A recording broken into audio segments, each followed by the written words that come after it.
कंगना रनौत के बयान पर कुछ नहीं कहा। नायब सैनी ने आरक्षण में उपवर्गीकरण का भी जिक्र नहीं किया।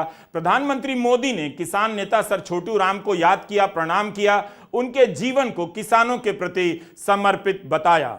भाजपा कि जो हरियाणा की जनता है वो इस बार क्या बदलाव करती है। 10 साल बीजेपी को उसने दिया, लेकिन इस बार जो है हरियाणा की जनता क्या सोच रही है, उसके मन में क्या है, क्या कोई बड़ा बदलाव हरियाणा में इस चुनाव में देखने को मिल सकता है। ये तो खैर जो नतीजे है वही बताएंगे। तो आज के लिए इतना, यहाँ देखते रहे। इस बार वो उनके बीच में जब मैं गया तो वो यही बोलते हैं कि यहाँ की अगर बात की जाए तो अगर अगर अगर अपर कास्ट की अगर बात की जाए तो उनका भी संगठन मजबूत है, भाजपा के लोगों के पास चले जाएंगे।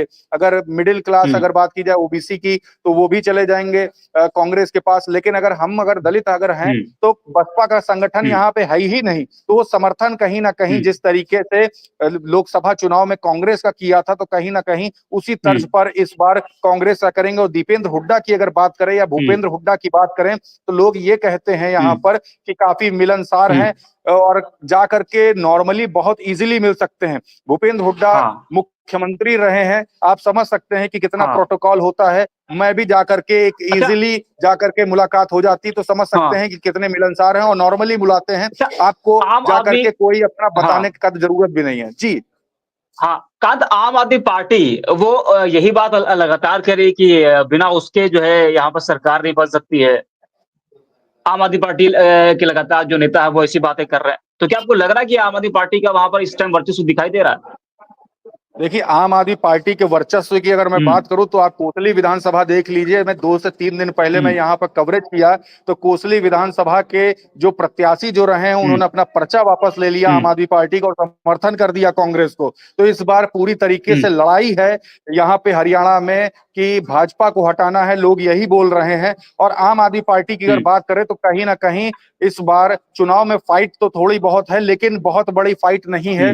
ना जेजेपी बीजेपी या होती है तो अखबार या चैनल खुलकर मोदी लहर लिखने लग जाते हैं।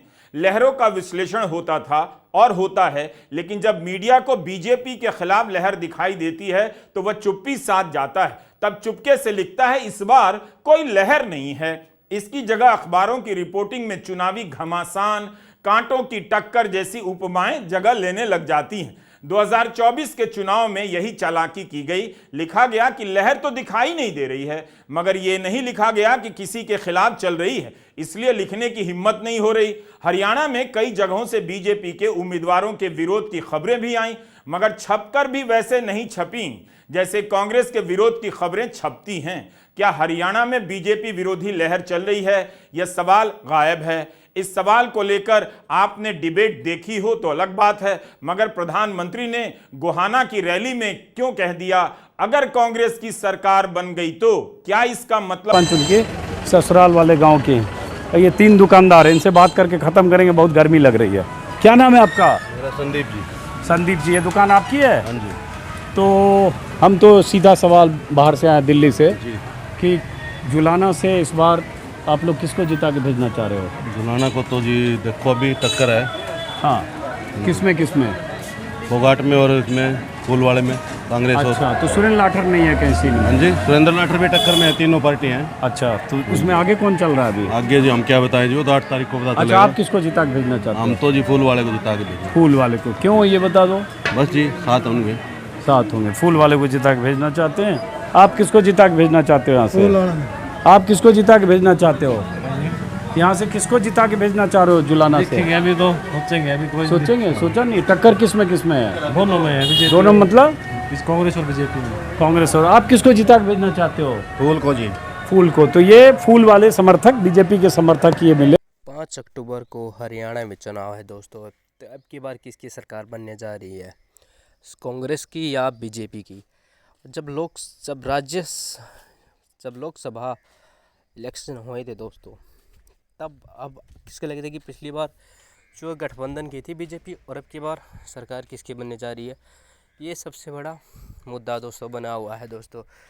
जब राज्यसभा में वोट पड़ रहे थे तब हाफ सीटें, 5 कांग्रेस को 5 बीजेपी, पर उससे पहले बीजेपी 10 सीटें लेके विनिंग में थी। पर अब की बार जो राज्यसभा की हुए हैं दोस्तों, उसमें 5-5 हाफ। और जो लहर है वो किसकी है? मेरा मानना है कि अब की बार कांग्रेस की लहर है और कांग्रेस एक तरफा सरकार हरियाणा में बना लेगी दोस्तों, क्योंकि कांग्रेस की जो गवर्नमेंट थी एक पिट्ठू की तरह बना दिया गया दोस्तों।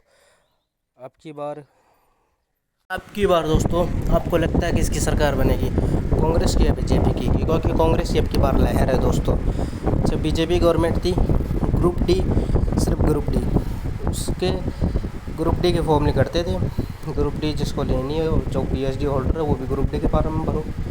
मतलब जो पीएचडी होल्डर को पोछा लगवाने का काम बीजेपी ने किया दोस्तों, पोछा लगवाने का काम।